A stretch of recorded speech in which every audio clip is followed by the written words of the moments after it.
Hello everyone, I'm Lazy Ant.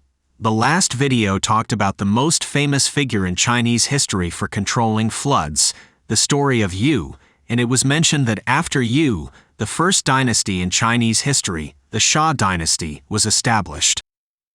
The Shao dynasty, approximately 2070 BC to 1600 BC, was the first hereditary dynasty recorded in Chinese history. According to historical records, Yu passed his position to his son Qi, changing the original tribal system of abdication and setting a precedent for nearly 4,000 years of hereditary monarchy in China. The Shao dynasty lasted for 470 years and was eventually overthrown by the Shang dynasty, approximately 17th century BC to 11th century BC. As the first dynasty in Chinese history, the Shao dynasty holds a high historical status. Later generations often referred to themselves as Huasha, so Huasha has also become a synonym for China. Yu, who made meritorious contributions to flood control at the time, succeeded Emperor Shun to become the chief of the Central Plains tribes. According to tradition, Yu initially intended to emulate emperors Yao and Shun by abdicating the throne to Bo Yi. However, with the support of ministers and the people, Yu's son Qi inherited Yu's position. However, the book Strategies of the Warring States speculates that Yu feigned abdication to leave a good reputation, but in secret arranged for his own son to seize power by force. The book Bamboo Annals also records that Qi seized the throne after killing Bo Yi. After Qi ascended to the throne, he suppressed the forces opposed to his rule. Henceforth, Shao changed from a tribal name to a national name. The first dynasty in Chinese history, the Shao, was thus established. Although the Shao dynasty was established, the initial regime was not stable. Qi was indulged in drinking and entertainment and died only 10 years into his reign. Afterwards, he passed the throne to his son, Taikang. Taikang, who had enjoyed pleasures with his father Qi from a young age, lived a life even more decadent than Qi after he ascended to the throne. He only cared about drinking and hunting, ignoring political affairs. Once, Taikang took his family and confidants to hunt on the north bank of the Luo River. They didn't return for over 3 months, causing public affairs to be neglected and public resentment to boil over. At that time, the leader of the Yuchang clan, Hu Yi, seized the opportunity to rise up and took over the capital of the Shao. Taikang, returning in high spirits with his game, found heavily armed soldiers guarding the opposite bank of the Luo River. Only then did he realize that the capital had been occupied by Hu Yi, and he could never return. After Hu Yi forced Taikang into exile, he installed Taikang's younger brother, ShaoKang, as the fourth ruler of the Shao dynasty.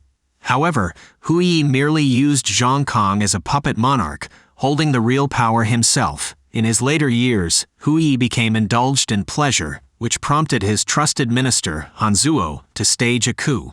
Hanzuo exterminated Hu Yi's entire clan and forced ShaoKang to commit suicide, causing the Shao dynasty's reign to be interrupted for 40 years. Believing it wasn't enough, Hanzuo then launched a campaign to hunt down the Shao royal family, intending to exterminate the royal lineage completely.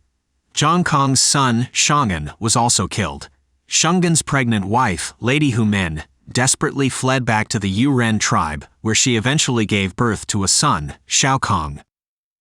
In Chinese history, it's common for the new regime's ruler to pursue and annihilate the royal bloodline left by the previous dynasty during the transition of power. Consequently, ShaoKang was born under such harsh circumstances. A year after Lady Humin escaped to the Yuren tribe, she gave birth to ShaoKang. From a young age, ShaoKang was intelligent. As soon as he came of age, his mother told him about the tragic loss of his ancestral kingdom and urged him to avenge their humiliation and restore the Shao dynasty. Subsequently, he was filled with determination to take back the world.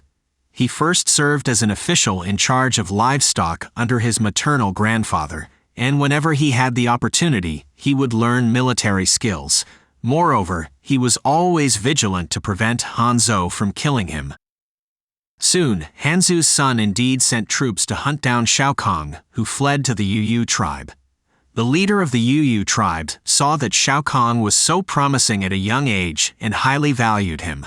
Not only did he appoint ShaoKang as an official managing the food and taught him financial management skills, but he also married his daughter to him. Moreover, he gave ShaoKang a fertile piece of land of about 10 square miles, approximately a radius of 5 kilometers in today's terms, and 500 soldiers, thereby giving ShaoKang a base and an army.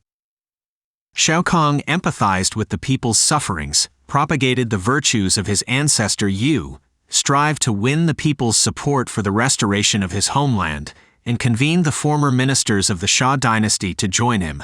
At that time, a former minister of the Shao dynasty named Mi escaped to the Yu tribe.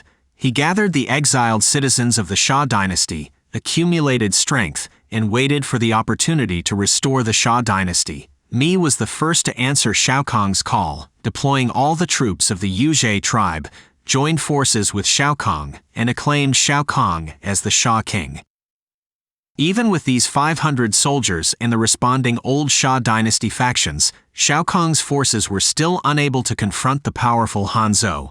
Therefore, ShaoKang first sent his son to attack and eliminate Hanzu's second son, to weaken the enemy's strength. Afterwards, ShaoKang also used spies. He sent a female general, Nuai, to the territory ruled by Hanzu's eldest son, Zhao, to gather information. After infiltrating, Nuai disguised herself as a servant. She took advantage of the opportunity to mend clothes and stayed in the same room with Zhao, gathering much of Zhao's secrets as well as military deployment. Nuai continuously provided these secrets to ShaoKang and helped him draft an action plan. After a long period of planning and deployment, when ShaoKang felt the time was ripe, he attacked Zhao's base in one fell swoop, successfully eliminated Zhao, and while the morale of the army was high, he swiftly retook the original capital of the Shao dynasty, restoring the Shao dynasty. Nuai therefore became the first female spy in Chinese history, and also the earliest recorded female spy in the world. ShaoKang regained power, becoming the sixth ruler of the Shao dynasty. Having endured hardship from a young age, ShaoKang was diligent in state affairs after reclaiming the throne. During his reign, he governed with diligence and love for his people, concentrated on agriculture and water conservancy, and valued credibility. Under his rule, the world was stable, culture flourished, and all tribes hailed him, leading to the resurgence of the Shao dynasty. The Shao dynasty, from Taikang to ShaoKang, went through approximately 100 years of turmoil before it gradually recovered. This period in history is known as the Revival of ShaoKang. The Revival of ShaoKang was the first era in Chinese history named using the term revival. While the Shao dynasty pioneered the hereditary system of succession in China's ancient dynasties, the newly established Shao dynasty was not yet solid. Taikang was busy seeking pleasure and neglecting state affairs, leaving the royal power in a precarious state.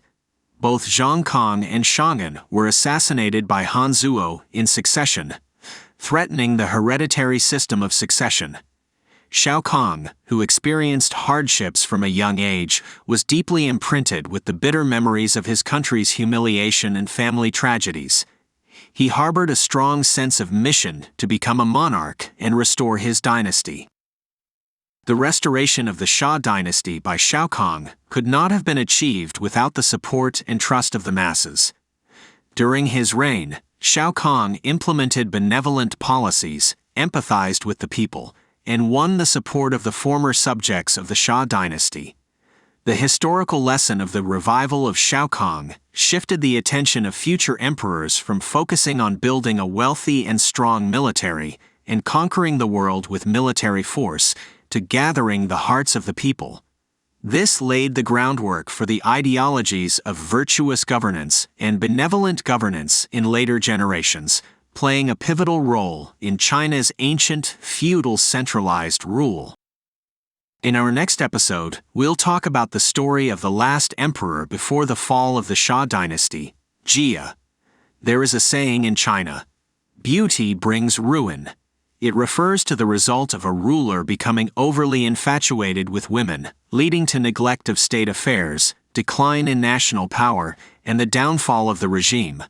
In modern times, it also implies a derogatory meaning, suggesting that certain actions of women lead to unfortunate events. According to historical records, Jia overly favored and indulged his concubines, leading to widespread resentment among the populace.